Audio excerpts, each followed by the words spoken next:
ദൈവ തിരുനാമത്തിന് മഹത്വം ഉണ്ടായിരിക്കട്ടെ. അദൃശ്യനായ ദൈവത്തിന്റെ സാന്നിധ്യത്തിൽ വിശുദ്ധമായി വിളങ്ങിടുന്ന ഈ സ്ഥലത്ത്, അനുഗ്രഹിക്കപ്പെട്ട ഈ സമയത്ത് ദൈവത്തിന്റെ മാറ്റമില്ലാത്ത വചനത്തോട് ചേർന്നിരിക്കുവാൻ ദൈവം നൽകിയ വലിയ കൃപയോർത്ത് നമുക്ക് ദൈവത്തെ സ്തുതിക്കാം, സ്തോത്രം ചെയ്യാം. ഈ സമയം തിരുവചനം നിങ്ങൾ കേട്ടുകൊണ്ടിരിക്കുമ്പോൾ ദൈവവചനത്തോട് നമുക്ക് ചേർന്ന് നിൽക്കാം. ദൈവവചനം സൗഖ്യവും സമാധാനവും സ്നേഹവും നൽകുന്ന, സാന്ത്വനം നൽകുന്ന, രോഗസൗഖ്യം നൽകുന്ന, പ്രതിസന്ധികൾ മാറ്റുന്ന, പ്രശ്നങ്ങൾ ഇടപെട്ട് അതിന് തക്ക പരിഹാരം നൽകുന്ന ജീവന്റെ ഇരുതല മൂർച്ചയുള്ള വചനമാണ്. സങ്കീർത്തന പുസ്തകം 107:20 പറയുകയാണ്, അവിടുന്ന് തന്റെ വചനം അയച്ച് അവരെ സൗഖ്യമാക്കി വിനാശത്തിൽ നിന്ന് വിടുവിച്ചു. മഹാജ്ഞാനത്തിന്റെ പുസ്തകം 16:12, മരുന്നോ ലേപനൌഷധമല്ല, അവിടുത്തെ വചനമാണ് അവരെ സൗഖ്യമാക്കിയത്. ഇന്ന് വചനം കേൾക്കാൻ നിൽക്കുന്നവർ ജീവിതത്തിൽ ഒത്തിരി പ്രതിസന്ധികളുടെയും പ്രയാസങ്ങളുടെയും ദുഃഖങ്ങളുടെയും ദുരിതങ്ങളുടെയും ഒക്കെ നടുവിലൂടെ കടന്നു പോകുന്നവരായിരിക്കും. മക്കളെ കുറിച്ചുള്ള ആകുലതകളായിരിക്കാം, സാമ്പത്തികമായി തകർന്നവരായിരിക്കാം, വീട്ടിലൊരു സ്വസ്ഥതയും സമാധാനവും ഇല്ലാതെ വീട് വരണ്ടുണങ്ങിപ്പോയ മരുഭൂമി പോലെ ആയിരിക്കാം. കർത്താവിൻ്റെ നോട് ചേർന്ന് നിന്നിട്ടും ചില ദൈവമക്കൾക്ക് ഭവനങ്ങളിൽ നിന്ന് പ്രതിസന്ധികൾ ആറ്റൊഴിയുന്നില്ല, ചിലർക്ക് ദുഃഖങ്ങൾ ആറ്റൊഴിയുന്നില്ല. കരഞ്ഞ് കലങ്ങിയ കണ്ണുകളുമായിട്ട് സഹിപ്പാൻ കഴിയാത്ത പ്രയാസങ്ങളിൽ നിന്ന്, നെഞ്ചു പൊട്ടുന്ന വേദനകളിൽ നിന്ന് ചിലർ വചനം കേൾക്കുന്നുണ്ടായിരിക്കാം. എൻ്റെ ജീവിതം മടുത്തുപോയി, എനിക്കാരുമില്ല, എന്നും പ്രതിസന്ധികളാണ്, എനിക്കൊരു നല്ല ജോലിയില്ല, മറ്റുള്ളവരെല്ലാം വിദേശത്തേക്ക് കടന്നു പോകുന്നു, എൻ്റെ വീട്ടിൽ നിന്ന് ആരും പോകുന്നില്ല, എനിക്ക് പോകാൻ ആഗ്രഹമുണ്ട്, അതിനുവേണ്ടി ചില പരീക്ഷകൾ എഴുതുന്നു, ഒരു രക്ഷയുമില്ല, ഒരു പ്രതിസന്ധികളെ ഈ ഒരു പരീക്ഷകളൊക്കെ പാസ്സാവാനായിട്ട് സാധിക്കുന്നില്ല. അങ്ങനെ ഒരുപാട് പ്രതിസന്ധികളിലൂടെ നടന്നു പോകുന്നവരായിരിക്കാം. വീട്ടിലൊരു സമാധാനമില്ല, വീട്ടിലെന്നും പ്രതിസന്ധികളാണ്, അയൽ വീട്ടുകളിൽ നിന്നും പ്രതിസന്ധികളാണ്, ബന്ധുക്കളുടെ കുത്തുവാക്കുകളും പഴിവാക്കുകളും കൊണ്ട് നിറഞ്ഞിരിക്കുകയാണ്. മാതാപിതാക്കളിൽ നിന്ന് ഒത്തിരി പ്രതിസന്ധികൾ ഏറ്റുവാങ്ങുന്നു, അമ്മായിപ്പനിൽ നിന്ന് അമ്മായിമ്മയിൽ നിന്ന് ഒത്തിരി പ്രതിസന്ധികൾ ഏറ്റുവാങ്ങുന്നു. ചില കേസുകളുടെ മധ്യത്തിലൂടെ പോവുകയാണ്, ഒരു സമാധാനവും സ്വസ്ഥതയുമില്ല. ഭർത്താവിൽ നിന്ന് ഭാര്യയിൽ നിന്ന് ജീവിതം വഴിമുട്ടിപ്പോയ അവസ്ഥയിൽ ഒത്തിരി കുത്തുവാക്കുകളും പഴിവാക്കുകളും പ്രതിസന്ധികളുടെ ഒക്കെ നടുവിലൂടെ പോവുകയാണ്. കണ്ണുനീരുകൾ മാത്രമേ ഉള്ളൂ. എനിക്കൊരു നല്ല കാലം വരുമോ? എൻ്റെ ജീവിതം മുന്നോട്ട് പോകുമോ? എനിക്കൊരു സ്വസ്ഥത കിട്ടുന്ന ജീവിതം ഉണ്ടാവുമോ? എനിക്കൊരു സമാധാനം കിട്ടുമോ? എല്ലാവരും ചോദിക്കുന്ന ഒരു ചോദ്യമാണ്. എന്നാൽ ഇന്ന് വചനം കേൾക്കുന്ന പ്രിയപ്പെട്ട സഹോദര സഹോദരി, നിന്റെ ജീവിതത്തിന്റെ പ്രതിസന്ധികളിൽ, നിന്റെ ജീവിതത്തിന്റെ പ്രയാസങ്ങളിൽ ഇറങ്ങി വരുന്ന ഒരു ദൈവമുണ്ട്. അവന്റെ പേരാണ് യേശു ക്രിസ്തു. അവനെ എങ്ങനെ നമുക്ക് സ്വീകരിക്കാം? ജീവിതം ഒരുപാട് ദുഷ്കരമായ വഴികളിലൂടെ കടന്നു പോകുമ്പോൾ, ജീവിതം ഒരുപാട് പ്രതിസന്ധികളുടെ വഴിയിലൂടെ കടന്നു പോകുമ്പോൾ നമ്മൾ എന്ത് ചെയ്യണം? കർത്താവിന്റെ സന്നിധിയിൽ ചേർന്ന് നിൽക്കാം. ഇന്നത്തെ ചിന്താവാക്യം കൊലോസ്യർക്ക് എഴുതിയ ലേഖനം അതിന്റെ 3-ാം അധ്യായം 1-ാമത്തെ വാക്യം, ഭൂമിയിലുള്ള വസ്തുക്കളിലല്ല പ്രത്യുത ഉന്നതങ്ങളിലുള്ളവയിൽ ശ്രദ്ധ വയ്ക്കുവേൻ. ഭൂമിയിലുള്ള വസ്തുക്കളിലല്ല പ്രത്യുത ഉന്നതങ്ങളിലുള്ളവയിൽ ശ്രദ്ധ വയ്ക്കുവേൻ. അനുഗ്രഹിക്കപ്പെട്ടവരെ, ഈ വേദഭാഗത്തോട് നമുക്ക് ചേർന്നിരുന്ന് അല്പസമയം പ്രാർത്ഥനാപൂർവമായിരിക്കും. ഒരു നിമിഷം തലകളെ വണക്കാൻ, കണ്ണുകളടയ്ക്കാൻ, പ്രാർത്ഥിക്കാം. നിത്യനും പരിശുദ്ധനുമായ ദൈവമായ കർത്താവേ, വായിച്ചു കേട്ട വേദഭാഗത്തോട് ഞങ്ങളോട് സംവാദിക്കണമേ, ഞങ്ങളുടെ മേൽ ഇടപെടണമേ. അത് വ്യാഖ്യാനിച്ചു തരേണ്ടത് പരിശുദ്ധാത്മാവായിരിക്കണമേ. അടിയനെ കഴുതയായിട്ട് മാത്രം നിർത്തണമേ. എല്ലാ മഹത്വവും യേശു ക്രിസ്തുവിന്റെ സന്നിധിയിലേക്ക് സമർപ്പിക്കുന്നു. യേശു യേശു യേശു മാത്രം വിജയം വരിക്കണമേ. യേശുവേ, നീ ഇടപെടണമേ. ഈ വചനത്തിലൂടെ സംസാരിക്കുമ്പോൾ കരഞ്ഞു കലങ്ങിയ കണ്ണുകളുമായിട്ട്, ഹൃദയം തകർന്ന മനസ്സുമായിട്ട് അനേകർ ഇരിക്കുന്നുണ്ട്, അനേകർ വചനം കേൾക്കുന്നുണ്ട്. അനേകർ ഇത് ഈ കരഞ്ഞു കലങ്ങിയ കണ്ണുകളുമായിട്ട് നിൽക്കുന്നവർക്ക് ഇത് ഷെയർ ചെയ്ത് കൊടുക്കുന്നുണ്ട്, പലരോട് ഇത് പങ്കുവെക്കുന്നുണ്ട്. യേശുവേ, ഇന്ന് ആരൊക്കെ വേദനയോടെ, പ്രയാസങ്ങളോടെ, ദുഃഖങ്ങളോടെ ഈ വചനം കേൾക്കുന്നുവോ അവരെല്ലാം നീ സൗഖ്യമാക്കുന്ന വചനം ചൊരിയണമേ. പരിശുദ്ധാത്മാവ് ഇടപെടണമേ എന്ന് പ്രാർത്ഥിക്കുന്നു. സ്വർഗം തുറക്കണമേ. പരിശുദ്ധാത്മാവേ, നീ ഇടപെടണമേ എന്ന് പ്രാർത്ഥിക്കുന്നു. ഞങ്ങൾ ഓരോരുത്തരോടും ചേർന്നിരിക്കണമേ. ആയത് പിതാവിന്റെയും പുത്രന്റെയും പരിശുദ്ധ റൂഹായുടെയും നാമത്തിൽ തന്നെ ആമേൻ. അനുഗ്രഹിക്കപ്പെട്ടവരെ, നമ്മുടെ ജീവിതം ദുഷ്കരമാകുമ്പോൾ മാനസികമായി നമ്മൾ എങ്ങനെയാണ് ശക്തരാകുന്നത്? അതിനെ കർത്താവായ യേശുക്രിസ്തുവിന്റെ ജീവനുള്ള വചനത്തോട് ചേർന്നിരുന്ന് നമുക്ക് ചിന്തിക്കാം. നാം വായിച്ചു കേട്ട വേദഭാഗം കൊലോസിയർക്കെഴുതിയ എഴുതിയ ലേഖനം അതിന്റെ 3-ാം അധ്യായം 1-ാമത്തെ വാക്യമാണ്. ഭൂമിയിലുള്ള വസ്തുക്കളിലല്ല, പ്രത്യുത ഉന്നതങ്ങളിലുള്ളവയിൽ ശ്രദ്ധ വയ്ക്കുവനെന്ന്. നമ്മുടെ ജീവിതത്തിൽ ദുഷ്കരമായ പ്രതിസന്ധികളുടെ നടുവിലൂടെ പോകുമ്പോൾ, സഹിപ്പാൻ കഴിയാത്ത പ്രയാസങ്ങളുടെ നടുവിലൂടെ പോകുമ്പോൾ നമ്മുടെ ആശ്രയം വെക്കേണ്ടത് ഉന്നതങ്ങളിലാണെന്ന് നമുക്ക് കാണുവാൻ സാധിക്കും. കൊലോസിയർക്കെഴുതിയ ലേഖനം നമുക്കറിയാം. കൊലോസിയിലെ ജനങ്ങൾക്ക് വേണ്ടി അതേ പൗലോസ്ലീഹ എഴുതിയിരിക്കുകയാണ്. കാരാഗ്രഹത്തിൽ കിടന്നാണ് പൗലോസ്ലീഹ എഴുതുന്നത്. ഇത് കാരാഗ്രഹ ലേഖനം എന്നാണ് പറയുന്നത്. മതിലുകളാൽ ചുറ്റപ്പെട്ട് ഏകാന്ത തടവുകാരനായിട്ട് പൗലോസ്ലീഹ കൊലയാളിക്ക് തുല്യമായിട്ട്, അല്ലെങ്കിൽ വലിയ കൊടും പാപം ചെയ്തവന് തുല്യമായിട്ട് ശിക്ഷിക്കപ്പെടാൻ വേണ്ടി ജയിലിന്റെ ഉള്ളറകളിൽ ഇരുട്ടറയിൽ ഇരിക്കുമ്പോൾ നെഞ്ചു പൊട്ടിക്കൊണ്ട് കർത്താവിനെ വിളിച്ചുകൊണ്ട് ആ രാത്രികാലങ്ങളിൽ ആരാധിച്ചപ്പോൾ നമ്മൾ പാട്ട് പാടുന്നുണ്ട്, ചങ്ങല പൊട്ടി ബന്ധിതരെല്ലാം മോചിതരായെന്ന്. പ്രിയമുള്ളവരെ, പ്രതിസന്ധികളുടെ നടുവിലൂടെ പോയപ്പോൾ പ്രതിസന്ധിയിലിരിക്കുന്ന ജനത്തിനു വേണ്ടി പൗലോസ്ലീഹ തന്റെ തൂലിക ചലിപ്പിക്കുകയാണ്.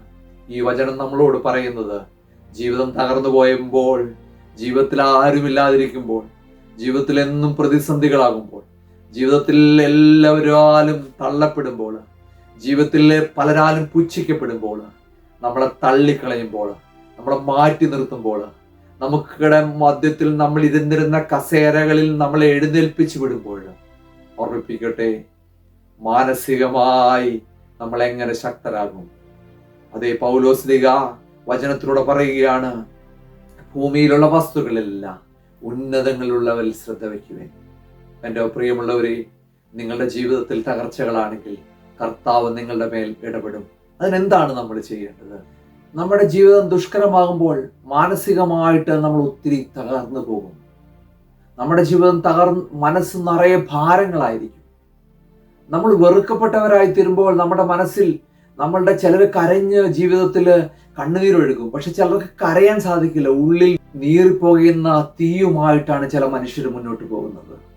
നമുക്ക് ജീവിതം ദുഷ്കരമാകുമ്പോൾ മാനസികമായിട്ട് എങ്ങനെ ഒരുക്കപ്പെടാമെന്നതിനെ കുറിച്ച് കാണാം. സുഭാഷിതങ്ങളുടെ സദൃശവാക്യങ്ങളുടെ പുസ്തകം 25-ാം അധ്യായം അതിന്റെ 28-ാമത്തെ വാക്യം പറയുകയാണ്, ആത്മനിയന്ത്രണമില്ലാത്ത മനുഷ്യൻ കോട്ടയില്ലാത്ത നഗരം പോലെയാണ്. ദൈവം നൽകിയിരിക്കുന്ന മനസ്സിനെ നമുക്ക് ദൈവസന്നിധിയിലേക്ക് ചേർപ്പിത്തു വെച്ചുകൊണ്ട് ആദ്യം നമ്മൾ ചെയ്യേണ്ട കാര്യം വൈകാരികമായ നിയന്ത്രണ കഴിവുകൾ വികസിപ്പിക്കുക എന്നുള്ളതാണ്. നമ്മളുടെ മനസ്സിന്റെ നിയന്ത്രിക്കാനായിട്ട് നമ്മളുടെ കഴിവുകൾ വികസിപ്പിക്കുക. അതെങ്ങനെയാണ് വികസിപ്പിക്കുന്നത്? അത് പ്രാർത്ഥനയിലൂടെയും തിരുവചനം കേൾക്കുന്നതിലൂടെ ആയിരിക്കും. നമുക്കിത് പറയാനായിട്ട് ആ സമയത്ത് പ്രാർത്ഥിക്കാൻ വരെ തോന്നൂലായിരിക്കും. ആ സമയത്ത് നമുക്ക് മനസ്സ് ഒത്തിരി പ്രയാസങ്ങൾ അതിലൂടെ പോകുന്നതായിരിക്കാം. പക്ഷെ ആ മനസ്സിനെ കർത്താവിന്റെ സന്നിധിയിലേക്ക് വെച്ച് കൊടുത്തിട്ട് ഒരു വാക്ക് പ്രാർത്ഥിക്കണം. കർത്താവേ, എൻ്റെ മനസ്സിനെ ഞാൻ നിന്റെ കയ്യിലേക്ക് തരികയാണ്. എൻ്റെ മനസ്സിന്റെ ദുഃഖങ്ങളെ നിയന്ത്രിക്കാൻ വേണ്ടി എൻ്റെ കഴിവുകളെ, അതിനുള്ള കഴിവ് നീ എനിക്ക് നൽകണമേ എന്ന് പരിശുദ്ധാത്മാവിനോട് ഒരു വാക്ക് പ്രാർത്ഥിക്കണം. പരിശുദ്ധാത്മാവേ, എൻ്റെ ഹൃദയത്തെ രൂപാന്തരപ്പെടുത്തുവാനായിട്ട്, എൻ്റെ ഹൃദയത്തിൽ സാന്ത്വനം നൽകുവാനായിട്ട് നീ എനിക്ക് കൃപ നൽകണമേ എന്ന് പ്രാർത്ഥിക്കും. ഒരു പെൺകുട്ടി, അപ്പൻ മരിച്ചുപോയി, അമ്മ മറ്റൊരാൾ വിവാഹം കഴിച്ചു പോയി, ജീവിതത്തിൽ ആരുമില്ല, ഇവളെ മാമോദീസ മുക്കിയിട്ടില്ല. അപ്പനും അമ്മയും ക്രിസ്ത്യാനിയായിരുന്നു, പക്ഷെ ഇവളെ മാമോദീസ മുക്കിയിട്ടില്ല. ഇവളുടെ വിവാഹത്തോടടുത്തു. മാമോദീസ മുങ്ങാതെ പള്ളിയിൽ നിന്ന് മെമ്പർഷിപ്പ് തരില്ല. അങ്ങനെ ഇവൾ പള്ളിയിൽ മെമ്പർഷിപ്പിനായിട്ട് ചെന്നപ്പോൾ ആളുകൾ ആദ്യം ചോദിക്കുന്ന ചോദ്യമാണ്, നീ ഈ വഴിയിലൂടെ, ഈ റോഡിലൂടെ, ഈ പള്ളിയുടെ മുമ്പിലൂടെയുള്ള റോഡിലൂടെ സ്ഥിരം നീ സ്കൂളിൽ പോയിട്ടുള്ളതല്ലേ? നിന്റെ കോളേജിൽ പോയിട്ടുള്ളതല്ലേ? നിന്റെ അപ്പൻ നഷ്ടപ്പെട്ടു പോയിട്ട് കുറെ കാലമായില്ലേ? അമ്മ ഈ കഴിഞ്ഞിടയ്ക്കില്ലേ പോയത്? അമ്മയ്ക്ക് ബോധോദയമില്ലായിരുന്നോ? നിനക്ക് ബോധമില്ലായിരുന്നോ? നീ പള്ളിയിൽ എല്ലാ ദിവസവും വന്നുകൊണ്ടിരുന്നു. ആ പെൺകുട്ടി എല്ലാ ദിവസവും പള്ളിയിൽ പോയിക്കൊണ്ടിരുന്നതാണ്, എല്ലാ ദിവസവും വന്നുകൊണ്ടിരുന്നു. പക്ഷേ നിനക്ക് അന്നൊന്നും മാമോദീസ മുങ്ങുന്നതിനെ കുറിച്ച് നീ പറയാത്തത് എന്താണ്? ഇവൾ പറഞ്ഞു, ഞാൻ അച്ഛനോട് പല പ്രാവശ്യം പറഞ്ഞു, ഇടവകക്കാരോട് പറഞ്ഞു, പക്ഷെ അവരാരും അതിനോട് അടുത്തു വന്നില്ല. കാരണം അവളുടെ മോശമായ കുടുംബ പശ്ചാത്തലമായിരുന്നു. അവസാനം അവളെ മറ്റൊരു ദേവാലയത്തിൽ വെച്ച് മാമോദിസ നടത്തി അവളുടെ വിവാഹം നടന്നു. അവൾ പങ്കുവെച്ച ഒരു കാര്യം, ആ സമയത്ത് എൻ്റെ നെഞ്ചിലേക്ക് ഒരു ഐസ് കട്ട എടുത്തു വെച്ചാലും അത് പെട്ടെന്ന് ഉരുകി വെള്ളമായി, ചൂടുവെള്ളമായി പോകും. കാരണം എൻ്റെ നെഞ്ചത്രയ്ക്ക് പൊള്ളിക്കൊണ്ടിരിക്കുന്ന അവസ്ഥയാണ്. എൻ്റെ പ്രിയമുള്ളവരെ, നിങ്ങളുടെ പലരുടെയും മനസ്സിൻ്റെ അവസ്ഥ ഇതാണ്. നിങ്ങളുടെ മനസ്സിൻ്റെ അവസ്ഥ ഇതാണ്. അതുകൊണ്ട് നിങ്ങൾ ഒന്നാമതായിട്ട് ചെയ്യേണ്ട ഒരു കാര്യം, മനസ്സിനെ നിയന്ത്രിക്കുവാനായിട്ട്, മനസ്സിനെ സാന്ത്വനപ്പെടുത്തുവാനായിട്ട്, നമ്മളുടെ മനസ്സിനെ സാന്ത്വനപ്പെടുത്താനായിട്ട് കർത്താവിൻ്റെ സന്നിധിയിലേക്ക് വെച്ചു കൊടുക്കണം. ആത്മനിയന്ത്രണം ലഭിക്കുവാനായിട്ട് യേശുവേ, ദാവീദ് പുത്ര കരുണയുണ്ടാകണമേ എന്ന് പ്രാർത്ഥിച്ചതുപോലെ പ്രാർത്ഥിക്കുവാൻ സാധിക്കണം. 2 തീമോഥെയോസിന്റെ ലേഖനം 1-ാം അധ്യായം അതിന്റെ 7-ാമത്തെ വാക്യം പറയുകയാണ്, എന്തെന്നാൽ ഭീരുത്വത്തിന്റെ ആത്മാവിനെയല്ല ദൈവം നമുക്ക് നൽകിയത്, ശക്തിയുടെയും സ്നേഹത്തിന്റെയും ആത്മനിയന്ത്രണത്തിന്റെ ആത്മാവിനാണ് നൽകിയത്. പ്രിയമുള്ളവരെ, സ്നേഹത്തിന്റെ ആത്മാവ്, ശക്തിയുടെ ആത്മാവ്, കർത്താവ് നമുക്ക് ശക്തി നൽകും. വചനം കേൾക്കുന്ന പ്രിയപ്പെട്ട സഹോദര സഹോദരി, നീ ഒത്തിരി തകർന്നിരിക്കുന്ന ഒരു വ്യക്തിയായിരിക്കാം, തളർന്നുപോയൊരു വ്യക്തിയായിരിക്കാം, മനസ്സിലൊരു സ്വസ്ഥതയില്ലാത്ത അവസ്ഥയായിരിക്കാം, ഇനി എങ്ങനെ മുന്നോട്ട് പോകുമെന്ന് തകർന്നിരിക്കുന്ന ഒരു അവസ്ഥയായിരിക്കാം. നിശ്ചയമായി ഓർമ്മിപ്പിക്കട്ടെ, കർത്താവ് നിനക്ക് ബലം നൽകും. കർത്താവ് നിന്നെ കൈപിടിച്ചു നടത്തും. നിന്റെ പ്രതിസന്ധികളിൽ അവൻ ഇറങ്ങി വരും. നിന്നെ ആർക്കും വേണ്ടായിരിക്കാം. നീ തോറ്റുപോയവളായിരിക്കാം, നീ തകർന്നു പോയവനായിരിക്കാം. യേശു ക്രിസ്തു നിന്റെ ജീവിതത്തിൽ ഇടപെടും. രക്ഷ യേശു ക്രിസ്തുവിലൂടെ മാത്രമാണ്. ഏക രക്ഷകനാണ് യേശു ക്രിസ്തു. അപ്പോസ്തല പ്രവർത്തികൾ 4:12. ആകാശത്തിന് കീഴ് ഭൂമിയിൽ മനുഷ്യരുടെ രക്ഷിക്കപ്പെടാൻ ഒരേ ഒരു നാമം, അത് യേശു നാമം മാത്രം. തിരുവചനം കേൾക്കുന്ന പ്രിയപ്പെട്ട സഹോദര സഹോദരി, നീ ഒരു പക്ഷേ ക്രിസ്ത്യാനി അല്ലായിരിക്കാം, നിന്റെ സഭയിൽപ്പെട്ട ആളായിരിക്കാം, ചുറ്റുവട്ടത്തുള്ള സഭയിൽപ്പെട്ട ഒന്നും ആളായിരിക്കാം, നീ പള്ളിയിൽ പോകാത്തവനായിരിക്കാം, പ്രാർത്ഥിക്കാത്തവനായിരിക്കാം, നിനക്ക് യേശു ആരാണെന്ന് അറിയില്ലായിരിക്കാം. പക്ഷെ ഒരു വാക്ക് പറയട്ടെ, നീ ആദ്യമായിട്ട് ഈ തിരുവചനത്തിലൂടെ യേശുവിനെ കേൾക്കുകയാണെങ്കിൽ ഒരു വാക്ക് പ്രാർത്ഥിക്കണം, യേശുവേ കരുണയായിരിക്കണമേ. യേശു ഏകരക്ഷകനാണ്, ലോകരക്ഷകനാണ്. യേശു ക്രിസ്തുവിലേക്ക് സമർപ്പിച്ചു കൊടുത്തുകൊണ്ട് ഒരു വാക്ക് പ്രാർത്ഥിക്കണം. നിന്റെ മനസ്സിനെ സാന്ത്വനപ്പെടുത്താൻ കർത്താവ് നിശ്ചയമായും ഇറങ്ങി വരും.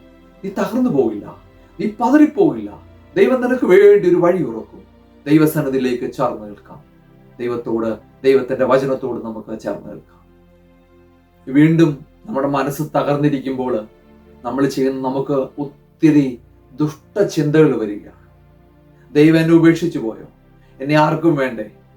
ഞാൻ ഇത്രകാലം പള്ളിയിൽ പോയിട്ട്, ഇത്രകാലം വിശുദ്ധ കുർബാന അനുഭവിച്ചിട്ട്, ഇത്രകാലം ഞാൻ വേദപുസ്തകം വായിച്ചിട്ട്, ഇത്രകാലം ഞാൻ ഉപവസിച്ചിട്ട്, ഇത്രകാലം ഞാൻ പ്രാർത്ഥിച്ചിട്ട്, ദൈവം എന്നെ വിട്ടുകളഞ്ഞു, ദൈവം എന്നെ ഉപേക്ഷിച്ചോ?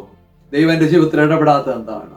ഓർമ്മിപ്പിക്കട്ടെ, രണ്ടാമത് നാം ചെയ്യേണ്ടത് നമ്മുടെ മനസ്സിൽ നിന്ന് ഈ നിഷേധാത്മ ചിന്തകളെല്ലാം മാറ്റിക്കളയുക.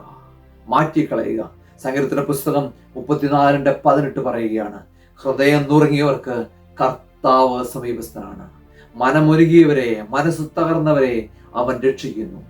ഓർമ്മിപ്പിക്കട്ടെ സഹോദരങ്ങളെ, നിന്റെ മനസ്സ് തകർന്നിരിക്കുകയാണെങ്കിൽ അവൻ നിന്റെ കൂടെയുണ്ട്.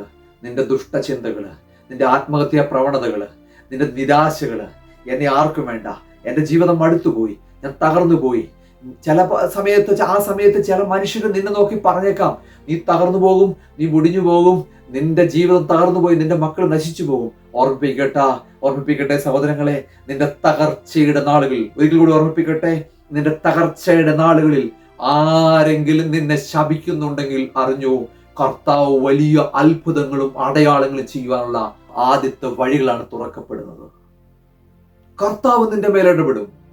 നിന്റെ തകർച്ചയിൽ ആരെങ്കിലും നോക്കി നിന്നെ പരിഹസിക്കുന്നുണ്ടെങ്കിൽ കർത്താവ് നിനക്ക് വേണ്ടി വലിയ വാതിലുകൾ തുറക്കപ്പെടുന്നതിന്റെ, നിന്നെ അനുഗ്രഹിക്കാൻ പോകുന്നതിന്റെ തുടക്കമാണത്. നിന്നെ നോക്കി ശപിച്ചവരെല്ലാം നിന്റെ മുമ്പിൽ മുട്ടുകുത്തുന്ന, നിന്നെ നോക്കി അത്ഭുതപ്പെടുന്ന ഒരു കാലം വരും. നിന്നെ നോക്കി ശപിച്ചവരെല്ലാം നിന്നെ നോക്കി അത്ഭുതപ്പെടുന്ന ഒരു കാലം വരും. നിന്റെ കണ്ണ് കണ്ടിട്ടില്ലാത്ത, ചെവി കേട്ടിട്ടില്ലാത്ത വഴികളിലൂടെ അത്ഭുതകരമായി, അതിശയകരമായി കർത്താവ് നിന്നെ ഉയർത്തും, നിന്റെ കുടുംബത്തെ ഉയർത്തും. നീ താർന്നു പോകില്ല, നീ പതറിപ്പോകില്ല. അതിനൊരു കാര്യം ചെയ്യണം. പ്രതിസന്ധികൾ വരുമ്പോൾ, പ്രയാസങ്ങൾ വരുമ്പോൾ, ദുഃഖങ്ങൾ വരുമ്പോൾ മനസ്സിൽ നിന്ന് എല്ലാ നിഷേധാത്മ ചിന്തകളെ മാറ്റിക്കളയുക. യേശു ക്രിസ്തുവിന്റെ സന്നിധിയിലേക്ക് ചേർന്ന് നിൽക്കാം. യേശുവിന്റെ സന്നിധിയിലേക്ക് ചേർന്ന് നിൽക്കാം. OET പരീക്ഷ എഴുതുന്ന ഒരു പെൺകുട്ടി, ഒരു പ്രാവശ്യം എഴുതി, 2 പ്രാവശ്യം എഴുതി, 3 പ്രാവശ്യം എഴുതി, 4 പ്രാവശ്യം എഴുതി, 5 പ്രാവശ്യം എഴുതി, 6 പ്രാവശ്യം എഴുതി, ഇങ്ങനെ എഴുതി 9ാമത്തെ തവണ എഴുതാനായിട്ട് പോയപ്പോൾ, ഒരു വാക്ക് പ്രാർത്ഥിക്കുവാനായിട്ട് വിളിച്ചപ്പോൾ അവൾ പറഞ്ഞൊരു കാര്യമുണ്ട്. ഈ നാട്ടിലൂടെ കടന്നു പോകുന്ന മനുഷ്യർ മുഴുവൻ, ഈ ദേശത്തൂടെ കടന്നു പോകുന്ന മനുഷ്യരെല്ലാം എന്നെ പരിഹസിക്കുകയാണ് അച്ഛാ. എനിക്കൊരു പരീക്ഷ ജയിക്കുമെന്ന് യാതൊരു ഉറപ്പുമില്ല. കാരണം പരിഹാസങ്ങൾ മാത്രമാണ്. ഇനി വിൽക്കാനായിട്ട് എൻ്റെ താലി വെച്ചിരിക്കുന്ന സ്വർണമാല വരെ മാത്രമേ ഉള്ളൂ. ഞാൻ അവളോട് പറഞ്ഞു, ജീവിതത്തില് സൗഖ്യം നൽകുന്ന, സാന്ത്വനം നൽകുന്ന, വിജയം നൽകുന്ന, സംരക്ഷിക്കുന്ന, അനുദിനം ജയഘോഷമായിട്ട് വഴികൾ തുറക്കപ്പെടുന്ന ഒരു കർത്താവുണ്ട്, ഒരു യേശുവുണ്ട്. അവനവന്റെ സന്നിധിയിൽ ചേർന്ന് നിൽക്കുക. അവൻ നിന്നെ അത്ഭുതകരമായി വഴി നടത്തും. ഓർമ്മിപ്പിക്കട്ടെ, പിന്നീട് അവളിൽ നിന്ന് കേൾക്കുന്നത് അത്ഭുതത്തിന്റെ, അടയാളത്തിന്റെ വാക്കുകളാണ്. ഇത് നമ്മളാരും പ്രാർത്ഥിച്ചതുകൊണ്ടല്ല, കർത്താവിന്റെ സന്നിധിയിലേക്ക് മുട്ടുമടക്കി അവൾ പ്രാർത്ഥിച്ചപ്പോഴാണ് അവളുടെ ജീവിതത്തിൽ അത്ഭുതം നടന്നത്. നിന്റെ മനസ്സ് തകർന്നിരിക്കുമ്പോൾ ഈ മനുഷ്യരാരും നമ്മളെ സഹായിക്കാൻ വരില്ല. ഈ മനുഷ്യർ വെറും വാക്കുകൾ പറയുള്ളൂ. ചിലർ പ്രാർത്ഥിക്കാന്ന് പറയും, അതിൽ ചുരുക്കം ചിലർ പ്രാർത്ഥിച്ചെന്ന് വരും. ബാക്കിയുള്ളവരൊക്കെ അത് അവരുടെ പ്രശ്നമല്ല, അവരുടെ കാര്യങ്ങളല്ല. ഓർമ്മിപ്പിക്കട്ടെ, പക്ഷെ കർത്താവ് അങ്ങനെയല്ല. നിന്റെ കൂടെ ഇരുന്ന് വഴി നടത്തുന്നവരാണ്, നിന്റെ കൂടെ ഇരുന്ന് ബലപ്പെടുത്തുന്നവരാണ്, നിന്റെ കൂടെ ഇരുന്ന് ശക്തീകരിക്കുന്നവരാണ്. അവന്റെ സന്നിധിയിലേക്ക് ഏൽപ്പിച്ചു കൊടുക്കുവാൻ നമുക്ക് സാധിക്കണം. 2 പ്രധാനപ്പെട്ട ചിന്തകൾ നാം കണ്ടു. ജീവിതം ദുഷ്കരമായി തീരുമ്പോൾ മനസ്സിനെ എങ്ങനെ രൂപാന്തരപ്പെടുത്തുന്നതിനെ കുറിച്ച് നമുക്ക് മറ്റൊരു ചിന്ത കൂടി കാണാം. യാക്കോബിന്റെ ലേഖനം 5-ാം അധ്യായം അതിന്റെ 16-ാമത്തെ വാക്യം: നിങ്ങൾ സൗഖ്യം പ്രാപിക്കാനായി പരസ്പരം പാപങ്ങൾ ഏറ്റുപറയുകയും പ്രാർത്ഥിക്കുകയും ചെയ്യുവിൻ. നീതിമാന്റെ പ്രാർത്ഥന വളരെ ശക്തിയുള്ളതും ഫലപ്രദവുമാണ്. ഓർമ്മിപ്പിക്കട്ടെ സഹോദരങ്ങളെ, മൂന്നാമത് നാം ചെയ്യേണ്ടത്, നമ്മളുടെ ഈ മാനസിക തകർച്ചകളുടെ ഇടയിൽ മനസ്സ് താഴ്ന്നിരിക്കുമ്പോൾ നമ്മളുടെ പിന്തുണ സംവിധാനം ശക്തിപ്പെടുത്തണം. എന്താണ് അതിന്റെ അർത്ഥം? നമുക്ക് എങ്ങനെ മാനസികമായി ദൈവ സന്നിധിയിലേക്ക് ചേർന്ന് നിൽക്കുകയും പ്രതിസന്ധികളെ, ജീവിത ദുഷ്കരമായ അവസ്ഥകളെ തരണം ചെയ്യുന്നതിന് നമുക്ക് പിന്തുണ ആവശ്യമാണ്. ആരുടെ പിന്തുണ? ദൈവത്തിന്റെ പിന്തുണ. ദൈവത്തിന്റെ പിന്തുണ എങ്ങനെയാണ് ലഭിക്കുന്നത്? നമ്മൾ ദൈവസന്നിധിയിലേക്ക് ചേർന്ന് നിൽക്കുമ്പോൾ, ദൈവവുമായിട്ടുള്ള ബന്ധത്തിലിരിക്കുമ്പോൾ. എങ്ങനെയാണ് ദൈവവുമായിട്ടുള്ള ബന്ധത്തിലായിരിക്കാൻ? ജീവിതത്തെ വിശുദ്ധീകരിക്കപ്പെടണം. സത്യകുംഭസാരത്തിലൂടെ വിശുദ്ധീകരിക്കപ്പെട്ട് പ്രാർത്ഥനാ സഹായങ്ങൾ പ്രാർത്ഥിക്കുന്ന നമ്മുടെ ഇടവകയിൽ, ദേശത്ത് ദൈവത്തിന്റെ അഭിഷിക്തന്മാരുണ്ടെങ്കിൽ അവരോട് നമ്മളുടെ പ്രതിസന്ധികൾ ഏറ്റുപറഞ്ഞ് പ്രാർത്ഥിക്കാൻ ഓർമ്മിപ്പിക്കുക. അതോടൊപ്പം തന്നെ നാം ചെയ്യേണ്ട മറ്റൊരു കാര്യം, തിരുവചനം വായിക്കുക. വിശുദ്ധ വേദപുസ്തകത്തോട് ചേർന്നിരുന്ന് ദൈവസന്നിധിയിലേക്ക് നാം ചേർന്ന് പ്രാർത്ഥിക്കുമ്പോൾ കർത്താവ് നമ്മളുടെ മേൽ ഇടപെടും. വചനം വായിക്കുക. വചനത്തിന് വളരെ ശക്തിയുണ്ട്. വചനം നിങ്ങളുടെ ഹൃദയങ്ങളുടെ മേൽ ഇടപെടും. ദൈവസന്നിധിയിലേക്ക് ചേർന്ന് നിൽക്കുക. നിങ്ങളുടെ പിന്തുണകള് പ്രാർത്ഥനയുടെ, വചനം വായനയിലൂടെ, ദേവാലയത്തിലുള്ള ബന്ധത്തിലായിരിക്കുന്ന വിശുദ്ധ കുർബാനയിലൂടെ, ഇങ്ങനെ ദൈവവുമായിട്ടുള്ള വലിയ അഭേദ്യമായ ബന്ധം പുലർത്തുമ്പോൾ കർത്താവിന്റെ സന്നിധിയിൽ നിന്ന് അനുഗ്രഹങ്ങൾ ലഭിക്കും. ഞാൻ ഒരാളുടെ അനുഭവം പങ്കുവെക്കട്ടെ. ഒരു വ്യക്തിയുടെ ജീവിതത്തിൽ കർത്താവിനോട് ചേർന്നിരിക്കുമ്പോൾ വീട്ടിലെന്നും പ്രതിസന്ധികളാണ്, എന്നും ദുഃഖങ്ങളാണ്. ദൈവവുമായിട്ടുള്ള ബന്ധത്തിലായിരിക്കുമ്പോൾ അവർക്കെന്നും പ്രതിസന്ധികളാണ്. രോഗങ്ങളുടെ, പ്രയാസങ്ങളുടെ, ദുഃഖങ്ങളുടെ ഒക്കെ നടുവിലൂടെ പോവുകയാണ്. എന്നാൽ ആ ഭവനം വചനം വായിക്കുവാനും, വചനം പഠിക്കുവാനും, വചനത്തോട് ചേർന്ന് നിൽക്കുവാനും തയ്യാറായപ്പോൾ ആ വീട്ടിലെല്ലാവരും വേദപുസ്തകം വായിക്കാൻ തുടങ്ങി. ആ വീട്ടിലെല്ലാവരും വളരെയധികം സമയമെടുത്ത് വേദപുസ്തകം വായിക്കാൻ തുടങ്ങി. ആ വീട്ടിൽ നിന്ന് ആ പ്രവർത്തിച്ച ആദ്യത്തെ അത്ഭുതം എന്ന് പറയുന്നത്, ആ വീട്ടിൽ നിന്ന് രോഗങ്ങൾ മാറാൻ തുടങ്ങി. വർഷങ്ങളായിട്ടുള്ള അവരുടെ കേസുകൾ വിജയിക്കുവാൻ അവർക്ക് നഷ്ടപ്പെട്ടു പോയ ഭൂമി തിരികെ ലഭിച്ചു. ഒരിക്കലും പഠിക്കില്ല, മണ്ടൻ, തിരുമണ്ടൻ എന്ന് തള്ളിക്കളഞ്ഞ ആ മകൻ ഉന്നതമായ ജോലിയിലേക്ക്, പഠനം പൂർത്തീകരിച്ച് ഉന്നതമായ ജോലിയിലേക്ക് മാറി. ഇന്ന് അവരുടെ അവസ്ഥകളെല്ലാം മാറി. ആ ദേശത്തോട് കടന്നു പോകുമ്പോൾ ആ ദേശത്തെ അനുഗ്രഹിക്കപ്പെട്ട ഇത്രയധികം സമ്പത്തുണ്ടായെങ്കിലും ദൈവവചനത്തോട് ചേർന്നിരിക്കുകയും അഹങ്കരിക്കാതെ എളിമ ധരിച്ചുകൊണ്ട് ആ കുടുംബം ഇന്നും പോവുകയാണ്. ഓർമ്മിപ്പിക്കട്ടെ, അവരുടെ പിന്തുണാ സംവിധാനം എന്ന് പറയുന്നത് എന്താണ്? തിരുവചനമാണ്. വിശുദ്ധ വേദ ബൈബിൾ എടുത്ത് എല്ലാ ദിവസവും രാവിലെയും വൈകുന്നേരവും അവിടെ വായനകൾ ഉണ്ടായിരുന്നു. ദേവാലയത്തോട് ചേർന്ന് നിന്നു, മുട്ടുമടക്കി പാട്ടുപാടി പ്രാർത്ഥിച്ച്, കണ്ണുനീരിന്റെ മധ്യത്തിൽ മുട്ടുമടക്കി ദൈവസന്നിധിയിൽ പ്രാർത്ഥിച്ചു. ഈ ഒരു അനുഭവം നമ്മുടെ ജീവിതത്തിൽ ഉണ്ടാകണം. കർത്താവിനാൽ അനുഗ്രഹിക്കപ്പെട്ടവരെ, നാലാം നാം ചെയ്യേണ്ടത് നമ്മുടെ ബന്ധങ്ങളെ ശക്തമായി നിലനിർത്തണമെന്നുള്ളതാണ്. എങ്ങനെയുള്ള ബന്ധങ്ങളാണ്? ക്രിസ്തുവിലേക്ക് നമ്മളെ അടുപ്പിക്കുവാൻ, നമ്മുടെ മനസ്സ് തകർന്നിരിക്കുമ്പോൾ നമ്മുടെ കൂടെ ഇരുന്ന് നമ്മളെ വഴി നടത്തി പ്രാർത്ഥനയിലൂടെ നമ്മളെ മുന്നോട്ട് കൊണ്ടുപോകാൻ നീതിയും സത്യവും നിറഞ്ഞ ചില ബന്ധങ്ങളുണ്ട്. നമ്മളെ നെഗറ്റീവ് തിങ്സ് പറയുന്ന, നമ്മളെ താഴ്ത്തിക്കെട്ടുന്ന, ഉദാഹരണമായി പറഞ്ഞാൽ മനസ്സ് തകർന്നിരിക്കുന്ന ഒരു മനുഷ്യൻ ഓപ്പറേഷൻ തിയേറ്ററിലേക്ക് പോവുകയാണ്. തിയേറ്ററിലെത്തുന്നതിന് കുറച്ച് മുമ്പായിട്ട് അദ്ദേഹത്തിന്റെ ബന്ധുക്കളെ ചാർച്ചക്കാരെല്ലാം വന്നിട്ടുണ്ട്. ചില വ്യക്തികൾ പറഞ്ഞു അദ്ദേഹത്തോട്, സാരമില്ല, ഇതിലും വലിയ ഓപ്പറേഷനിലൂടെ കടന്നുപോയവര് റിക്കവറായിട്ട് ജീവിതത്തിലേക്ക് വളരെ ഊർജ്ജസ്വരമായിട്ട് നടന്നു വന്നു, ദൈവം കൈപിടിച്ച് നടത്തും, ഒന്നിനെ കുറിച്ചും ഭാരപ്പെടണ്ട. എന്നാൽ ആ കൂട്ടത്തിലുള്ള ഒരു പ്രായമായ ഒരു സ്ത്രീ വന്നിട്ട് പറഞ്ഞു, എൻ്റെ മോനെ ഇതിലും ചെറിയൊരു പ്രതിസന്ധിയായിരുന്നു, ഓപ്പറേഷന് പോയി, പിന്നെ തിരിച്ച് പുറത്തേക്ക് തിയേറ്ററിൽ നിന്ന് എടുത്തത് ശവമായിരുന്നു, മരിച്ച ജഡമായിരുന്നു. ഇത് കേട്ട് കഴിഞ്ഞപ്പോൾ ആ മനുഷ്യന് ഭയങ്കര ഭാരമായി, പ്രയാസമായി. പ്രിയമുള്ളവരെ, നമുക്കൊരു തകർച്ച വരുമ്പോൾ, നമുക്കൊരു പ്രതിസന്ധി വരുമ്പോൾ, നമുക്കൊരു സാമ്പത്തിക ബുദ്ധിമുട്ടുകൾ വരുമ്പോൾ, നമ്മളോട് നെഗറ്റീവ് ചിന്തകൾ, തെറ്റായ ഡയറക്ഷൻ നൽകുന്നവരെല്ലാം നമ്മൾ ഒഴിവാക്കണം. ഇല്ല എന്നുണ്ടെങ്കിൽ നമ്മുടെ ജീവിതം മുന്നോട്ട് പോവുകയില്ല. നമുക്ക് ഏറ്റവും നല്ല ബന്ധങ്ങളെ രൂപാന്തരപ്പെടുത്തണം. നിങ്ങൾ എപ്പോഴും പല മനുഷ്യരുമായിട്ട് കൂട്ടുകൂടുന്നുണ്ട്. നമുക്ക് ജീവിതത്തിൽ പലപ്പോഴും തകർന്നു പോകുന്ന ഒരു കാര്യമാണ് നല്ല ബന്ധങ്ങളെ, ക്രിസ്തുവിനോട് അടുപ്പിക്കുന്ന നല്ല ബന്ധങ്ങൾ നമുക്കില്ല എന്നുള്ളതാണ്.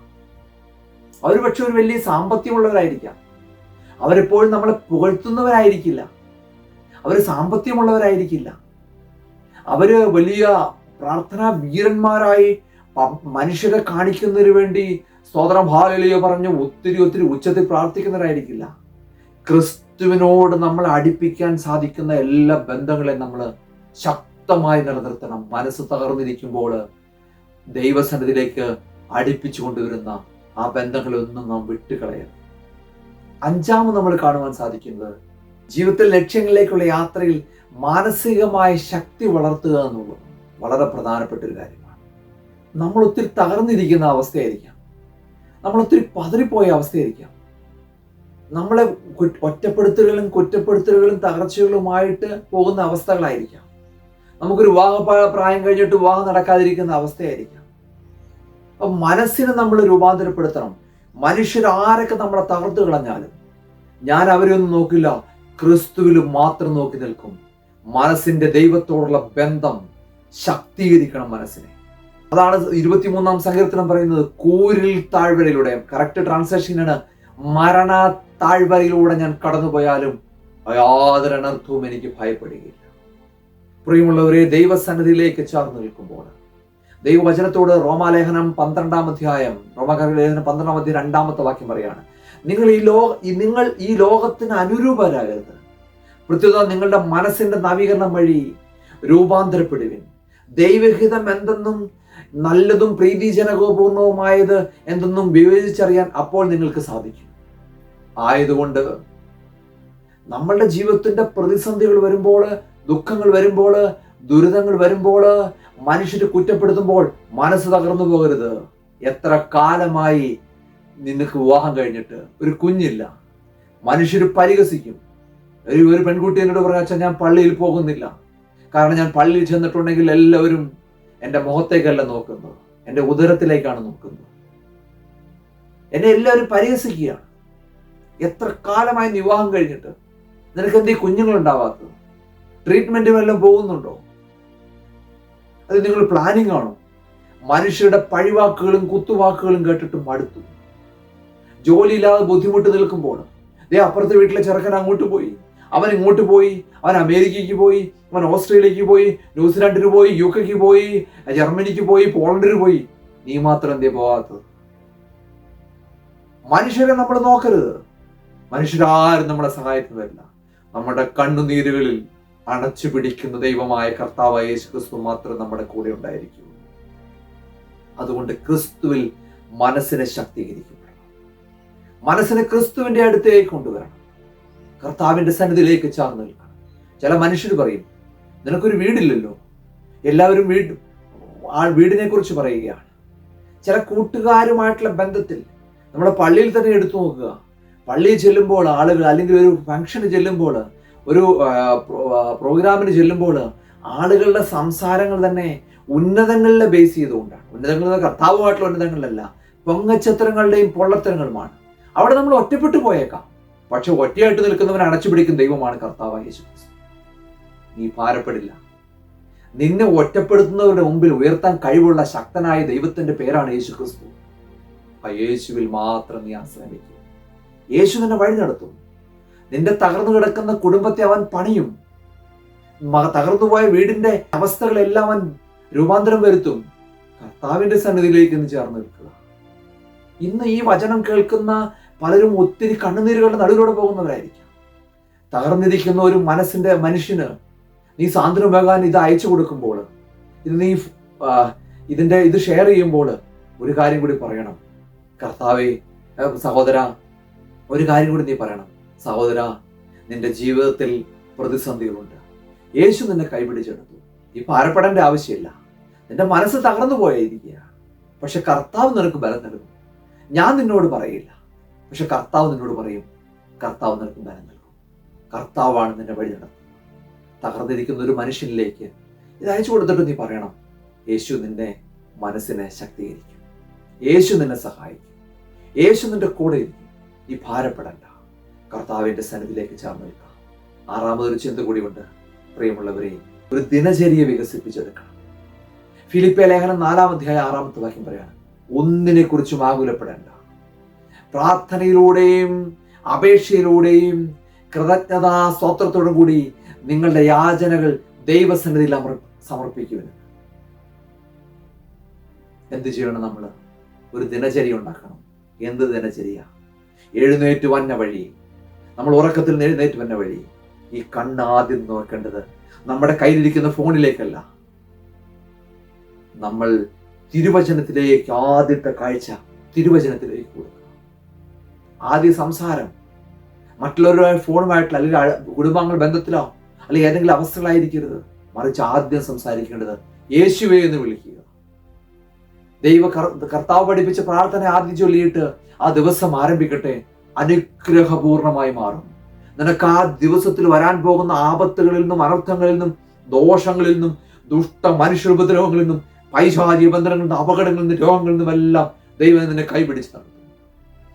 പ്രിയപ്പെട്ട സഹോദര, സഹോദരി, തകർന്നു പോയൊരു ജീവിതമായിരിക്കാം നിന്റെ, പാളിപ്പോയൊരു ജീവിതമായിരിക്കാം, വലിയ കഴിവുകളൊന്നും ഇല്ലായിരിക്കാം, ജോലി സ്ഥലത്ത് നിനക്ക് ഒത്തിരി ബുദ്ധിമുട്ടുകൾ അനുഭവിക്കുന്നതായിരിക്കാം, നിന്റെ സഹോദരങ്ങളുമായിട്ടുള്ള ബന്ധത്തിൽ നിനക്ക് ഒരുപാട് പ്രതിസന്ധികളുടെ നടുവിലൂടെ പോകുന്നവരായിരിക്കാം. ഭാരപ്പെടരുത്, തകർന്നു പോരുത്. കർത്താവ് നിന്നെ കൈപിടിച്ച് നടത്തും. അവൻ നിന്റെ കൂടെയുണ്ട്. അവൻ നിന്നെ ബലപ്പെടുത്തും. അവൻ ശക്തീകരിക്കുന്നവനാണ്.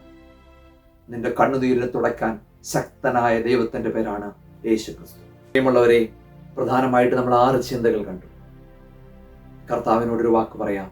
കർത്താവെ, ജീവിതം ദുഷ്കരമാകുമ്പോൾ എൻ്റെ മനസ്സിൻ്റെ കടിഞ്ഞാൺ നീടണമേ. പിന്നെ എന്നെ നിയന്ത്രിക്കണം നീ ആയിരിക്കണമേ.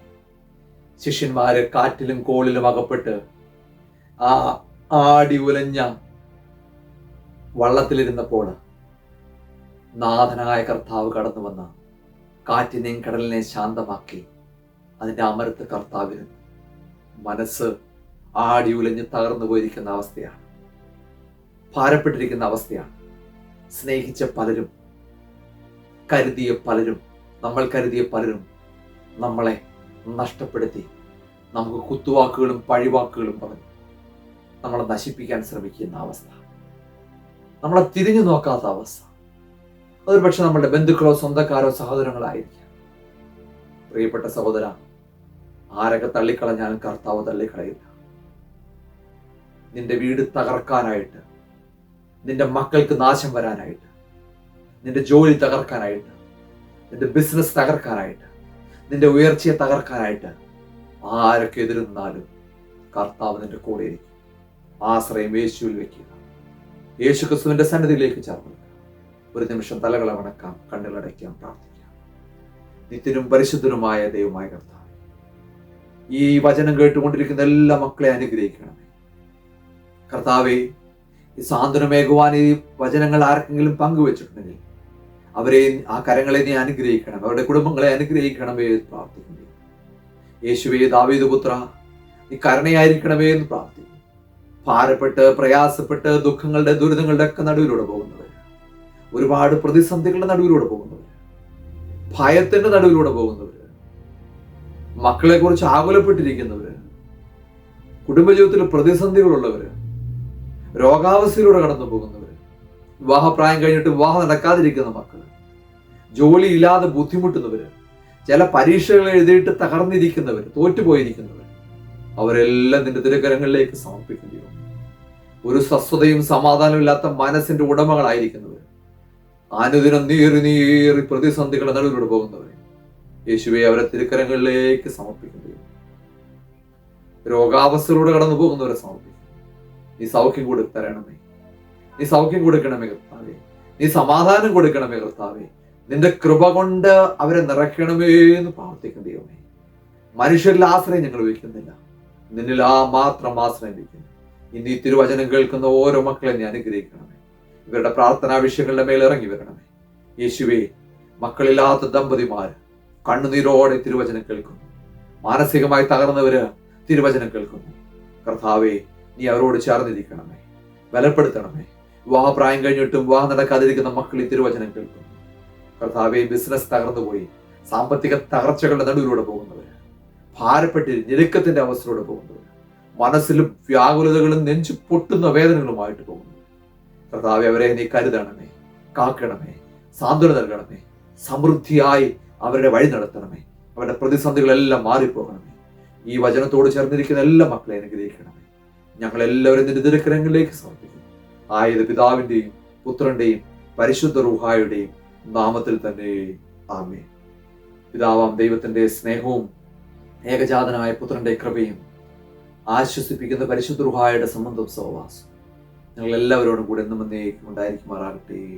ആമേൻ. ദൈവം നിങ്ങളെ സമൃദ്ധമായി അനുഗ്രഹിക്കട്ടെ. ആമേൻ.